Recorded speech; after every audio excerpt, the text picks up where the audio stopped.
Assalamualaikum.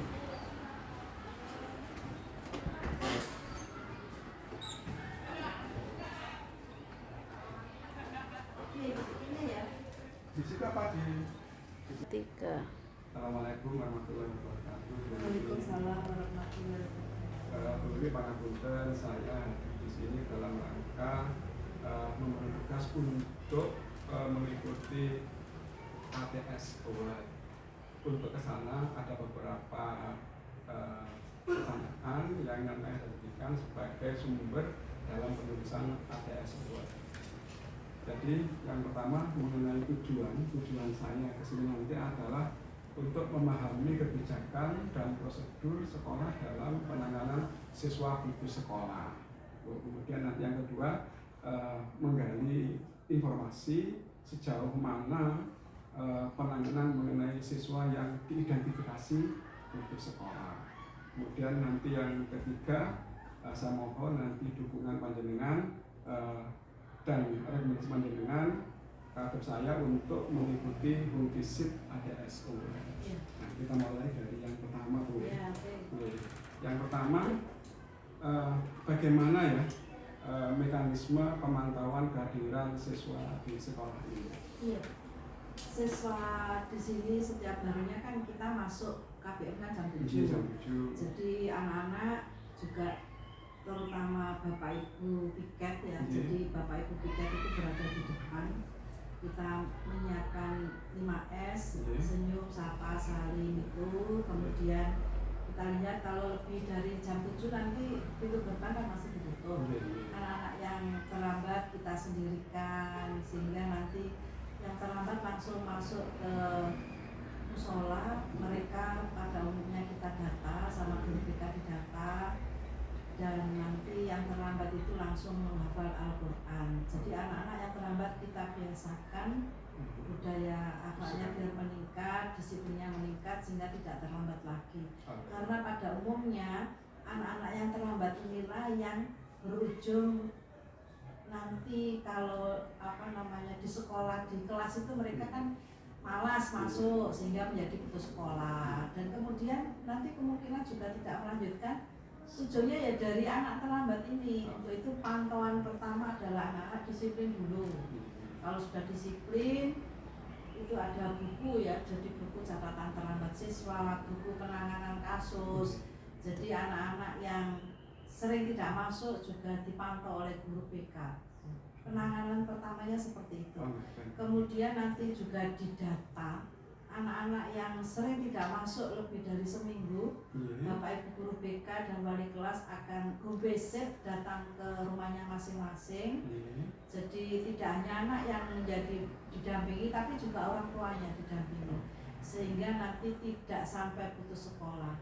Kalau misalkan mereka nanti memang harus putus sekolah karena biaya, maka anak-anak itu nanti juga dan orang tuanya ditanya kesulitan biayanya karena apa. Kalau memang mereka harus bekerja sambil bersekolah, maka nanti kita sarankan dan kita antarkan ke PKBM terdekat sehingga anak-anak tidak sampai putus sekolah. Kalau misalkan dia ngotot tidak sampai harus bekerja, ya PKBM terdekat walaupun di luar nanti juga kita antarkan. Cuma anak-anak itu namanya anak, ya kadang-kadang orang tuanya ada beberapa yang tidak mendukung. Dan itu kita fasilitasi sehingga nanti angka tidak sekolah itu bisa dimenangkan. Berarti sudah disampaikan mengenai mekanisme langkah-langkah sampai dengan kerjasama dengan pihak lain seandainya terjadi anak putus sekolah.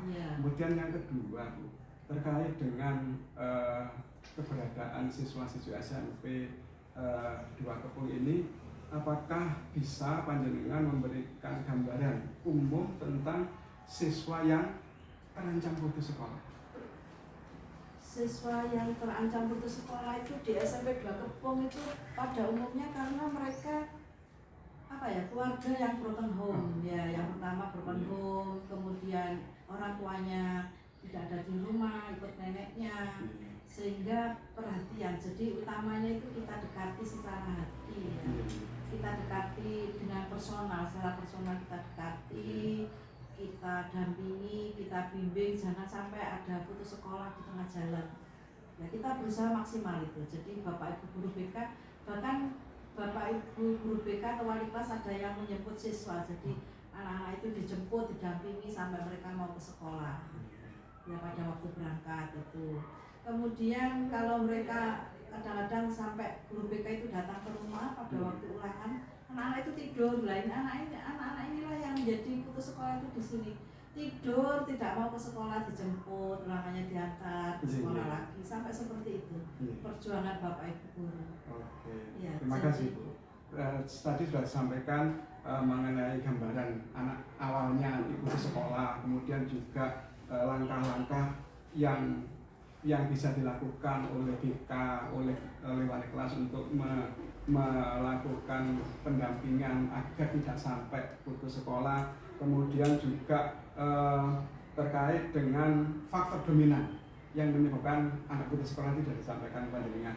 Yang berikutnya, Bu, saya juga ingin tahu jika seandainya ini ada anak atau siswa yang terancam putus sekolah itu kembali ke sekolah, itu kira-kira bagaimana? Maksudnya terancam putus sekolah? Dia sudah keluar. Sudah keluar. Sudah keluar dari Dapodik belum? Kemudian sudah dicoret dari Dapodik. Oh, sudah dicoret. Yeah. Keluarnya itu sebabnya apa dia? Keluar karena apa? Dia misalkan kita tidak mudah mengeluarkan siswa ya. Jadi kita itu tidak mudah mengeluarkan siswa tanpa alasan yang jelas. Jadi anak keluar itu memang mutasi ke sekolah lain atau mengikuti orang tua. Kemudian kalau memang penyebabnya itu anak putus sekolah karena ekonomi kenapa? Sekolah kita kan sudah tidak tidak ada biaya. Misalkan dia biaya pendidikan juga gratis kan. Kalau misalkan sekali itu tidak wajib diikuti, misalkan harus ke Jogja, tidak ada skala lokal yang itu tidak harus biaya besar. Anak-anak bisa datang sendiri, naik sepeda sendiri atau diantar orang tuanya ke lokal.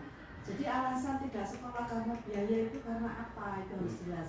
Karena kalau memang seragam kan bisa dikomunikasikan, ada subsidi silang atau nanti kita bantu lah ya. Jadi alasannya harus jelas dulu. Tidak sekolah itu alasannya karena apa? Untuk seandainya ada anak tidak putus sekolah, dia awalnya tidak dari sini misalnya, misalnya tidak dari SMP, kemudian dia memang putus sekolah, kemudian kelas 7 atau kelas 8 putus dia, kemudian karena ya Kabupaten Kediri kan menerapkan jangan sampai terjadi putus sekolah karena angka putus sekolah di Kediri ini kan sangat besar. Seandainya anak yang dari luar sekolah tadi masuk ke SMP sini, kira-kira bisa nggak? Ini anaknya itu dari SMP negeri atau swasta? Kalau dia berasal dari SMP negeri, putusnya kelas 7, kemudian dia masih berminat, ya, kemudian di sekolah kita itu ada tempatnya, maksudnya plafonnya ada kan satu kelas bahkan 36, di situ masih 34 bisa kita terima. Namun kalau sekolahnya berasal dari sekolah swasta, itu kan prosedurnya kalau swasta ke negeri kan tidak bisa. Berarti nanti kita sarankan ke swasta juga, kita antarkan. Kalau mereka nanti tetap tidak mau sekolah secara reguler, kita antarkan ke PKBN. Ya, jadi maksud anak supaya tidak sekolah itu tidak harus ke negeri, biar bisa sambil bekerja. Biasanya putus sekolah itu karena kan memang terbentur biaya, terbentur pekerjaan, atau juga terbentur keadaan, atau mindsetnya yang harus diubah. Jadi anak-anak sekarang itu tergantung dengan game, sehingga mereka jadi malas bangun pagi, karena sekolah reguler kan masuk jam 7 ya. Jadi kalau mereka maunya seperti itu berarti harus masuk PKBN gitu Pak. Seandainya Bang Punten, seandainya ada anak misalnya di semester 1 dia sudah keluar tidak mengikuti ujian semester misalnya seperti itu, dan oleh Dapodik dinyatakan keluar, sudah dicoret. Ada dicoret. Itu dari SMP kita. Seandainya dari SMP kita ada kasus seperti itu. Kemudian dia ternyata di setelah akhir semester 2 ingin lagi masuk ke sekolah kita, bisa nggak kira-kira? Gini, kita tidak mudah mencoret Dapodik ya. Jadi kita tidak mudah mencoret Dapodik. Kalau misalkan dalam waktu 1 semester itu dia masih keluar, kita tunggu Pak ini. Jadi kita tidak mudah mencoret karena kita tunggu kemungkinan di dalam perjalanan mereka kembali. Karena kalau tiba-tiba kita coret itu tidak bisa. Jadi selama ini kita tidak mudah mencoret sampai kita tunggu sampai dia mau sekolah. Kalau dalam waktu 1 tahun di Dapodik itu kan 1 tahun ya. Jadi kalau misalkan di dalam 1 tahun itu mereka tidak ada etika baik ke sekolah, kita bina, kita dampingi, kita rayu agar tidak putus sekolah. Sehingga kalau misalkan mau mentok, ya baru kita antarkan ke swasta atau kita antarkan ke PKBM Dagri. Sehingga Dapodik yang ada di sekolah langsung melink ke Dapodik PKBM atau Dapodik ke SMP swasta. Terima kasih Bu jawabannya.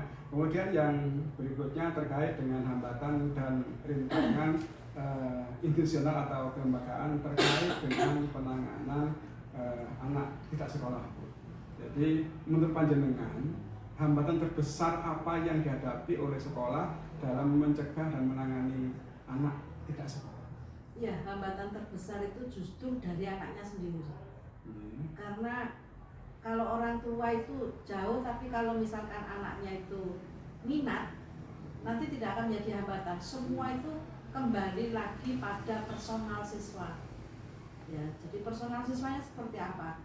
Hambatannya itu. Jadi kalau mindsetnya siswa itu memang niat sekolah, mau sekolahnya, niatnya tinggi, pasti sekolah. Tapi kalau niatnya sudah rendah, sulit itu, dipompa pun juga sulit. Nah, untuk itu kita harus di awal sekolah itu sudah ada semacam motivasi intrinsik. Ya, dari motivasi intrinsik itu motivasi yang harus timbul dalam diri siswa sendiri itu. Kalau lingkungan itu hanya sekedar 20%, tapi motivasi terbesar untuk sekolah itu dari diri siswa sendiri. Kalau motivasinya rendah, ya mereka dipompa seperti apapun sulit. Jadi pentingnya motivasi intrinsik gitu ya, dari dalam diri siswa. Kalau motivasinya besar, walaupun lingkungannya terbentur tidak bagus, dia tetap minat sekolah. Jadi tantangan terbesar ya personalnya siswa, mendidik siswa dari dalam hati itu agar punya niat sekolah yang besar itu yang utama.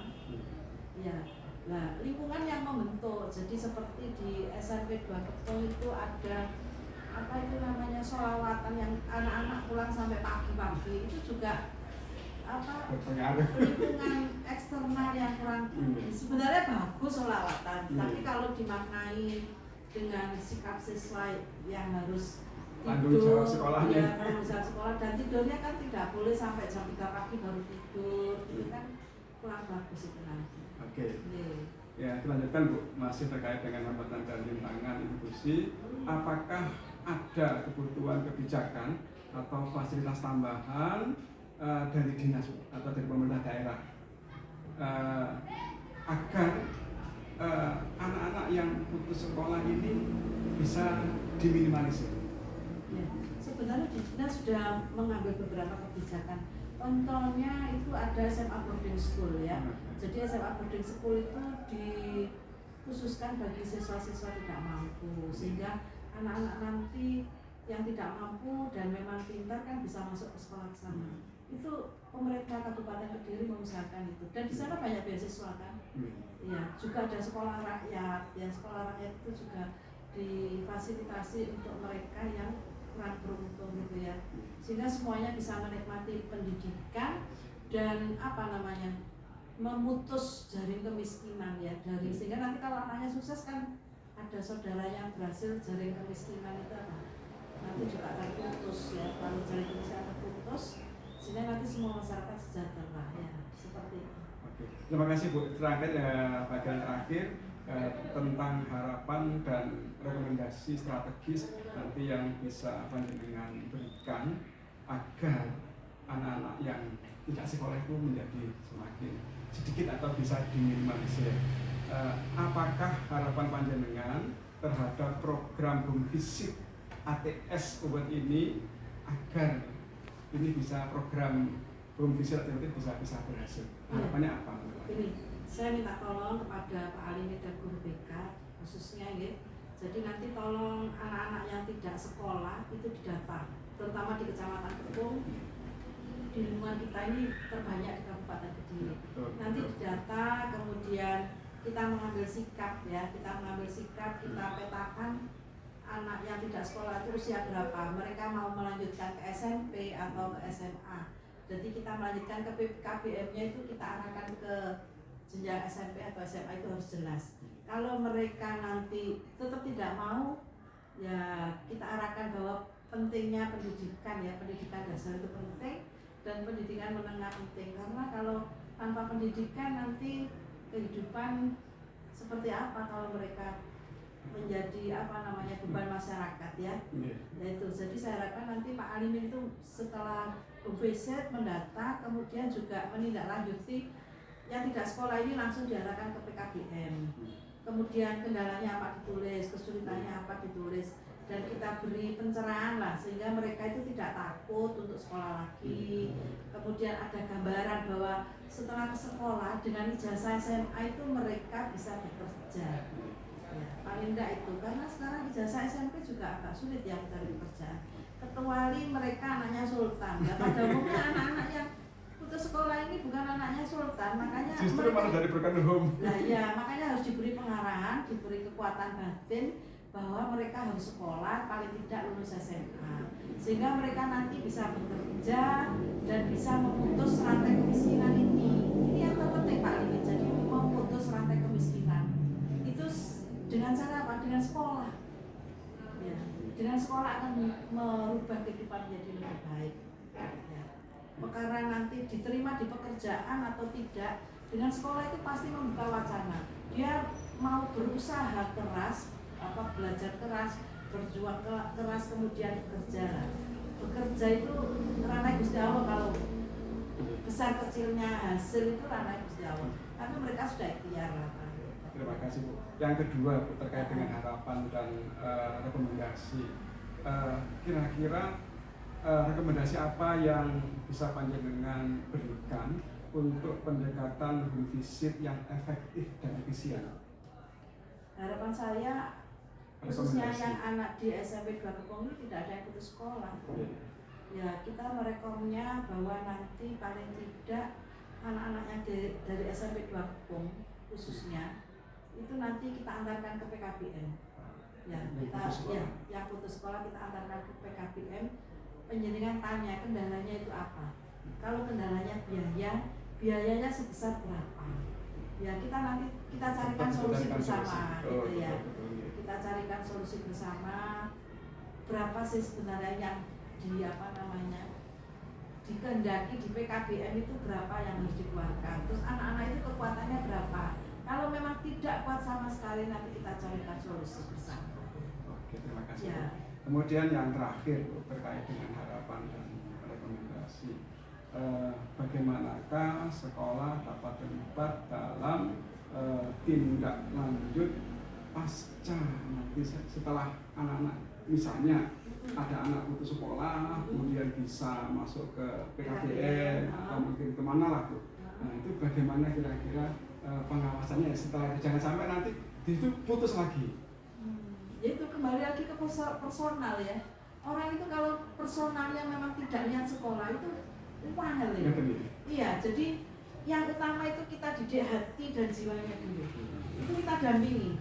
Jadi mindsetnya tidak sekolah itu harus kita bunuh. Mindset karakter yang tidak bagus itu kita matikan. Mindset tidak sekolah, bahwa dia itu harus sekolah, punya kekuatan jiwa dan semangat untuk memutus rantai kemiskinan. Dia bisa bekerja itu dengan lewat sekolah. Ojo berharap menjadi buruh, mau puas lah, itu pikiran itu dia harus punya motivasi bahwa dia paling tidak punya usaha sendiri. Nah, membuka wacana pikiran itu dengan sekolah, dengan pengetahuan, dengan sekolah itu wacana orang pasti berbeda. Kan mereka berkolaborasi, berteman, kemudian bergaul dengan banyak orang, gitu ya. Jadi yang utama itu personalnya dulu yang harus kita dampingi, mindsetnya harus kita ubah agar niat sekolah itu besar, ya. Gitu Pak Alimin. Oke.